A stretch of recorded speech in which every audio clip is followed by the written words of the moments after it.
So, little late to the party here, but I wanted to take a look at G-Helper on the ROG Ally. G-Helper is a little community-made piece of software that's designed to be an Armoury Crate alternative, marketed as an alternative, not a replacement. It's supposed to give you a different way to control things like your power profiles and quick access to things like that that would replace stuff that you'd normally do on Armoury Crate. I'm always looking for ways to do things easier, so let's take a look. You can download it straight from their GitHub. You just get a zip file like you can see on screen. You just need to unzip all of that and then run the executable file that's in there.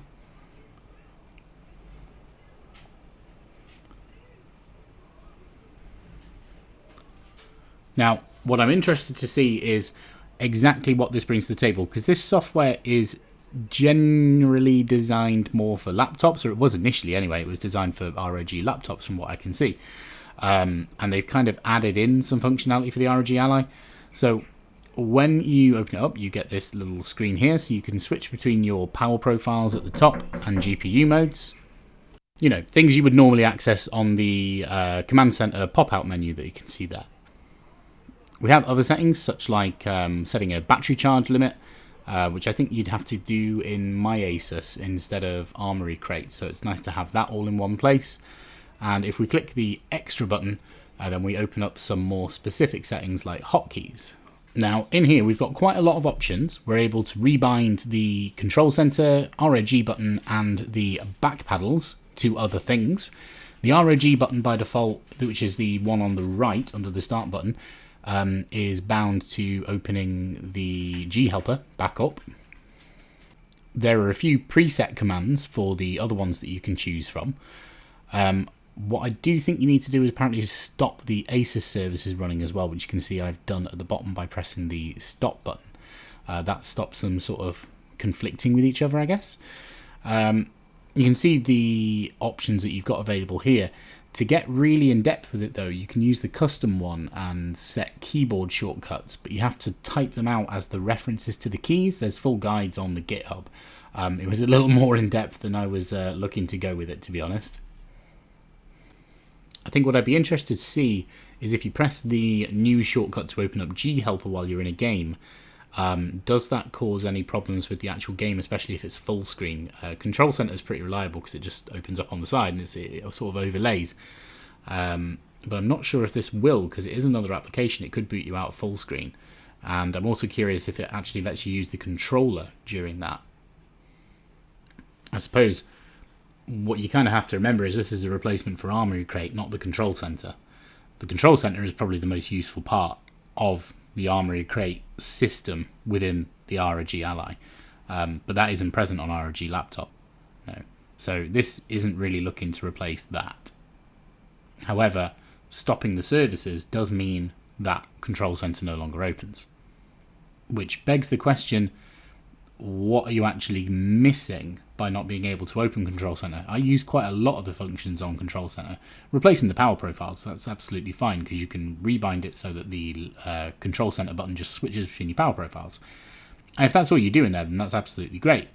I tend to use the screen recorder quite a lot. The end task button that they added is just immensely useful. Switching on RAS, RSR, hell, even switching between your control schemes if you've got an application that doesn't seem to want to automatically pick up whether you're on controller or desktop. I'm not seeing any options within G-Helper to really get around that. And to be fair, you wouldn't need those options if you were on a laptop. So I can see why they wouldn't have built it in. But let's load up a game. I'm curious to see if it switches over to the control scheme properly, and what exactly happens if we try to open G-Helper while we're in-game. So we'll open up Cyberpunk. If you're wondering what mod that was loading up, it's the one that lets you respec as many times as you like. It's a good mod, useful.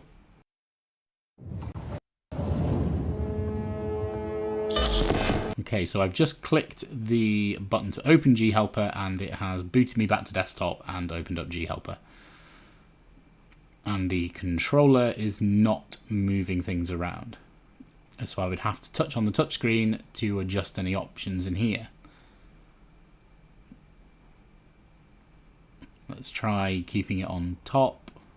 Don't know exactly what that will mean, but we'll give it a go.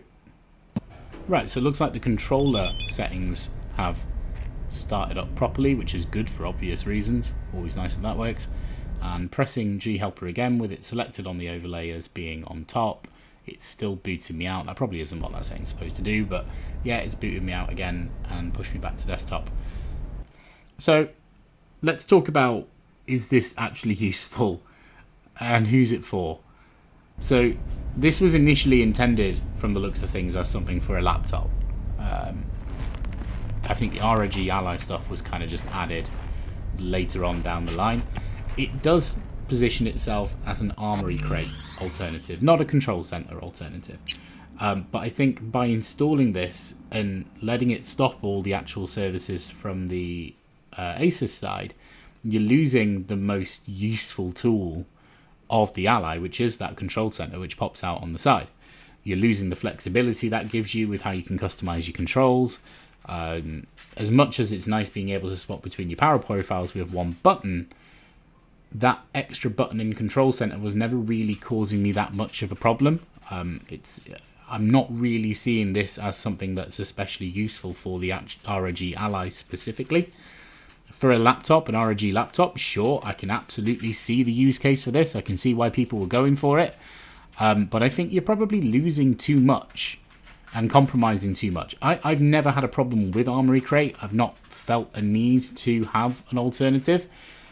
If you can get this working along with maybe keeping Control Center working, then that'd be cool. But I get the feeling that the power profiles might then fight each other in some way. I'm not 100% sure. Someone let me know. Yeah, promising software. If you're using it on the ROG Ally, though, I'd temper your expectations. It's not a thing that's going to really change your life. Kudos to the developer. It seems really cool, and I can, like I say, can especially see how this would be useful for a laptop, but maybe not bother on the ROG Ally. Well, that's enough of that. If you like this, make sure to leave a like, maybe subscribe, and check out the channel. We've got loads of testing videos for different games, tutorials, and lots of other stuff. Until next time, see ya.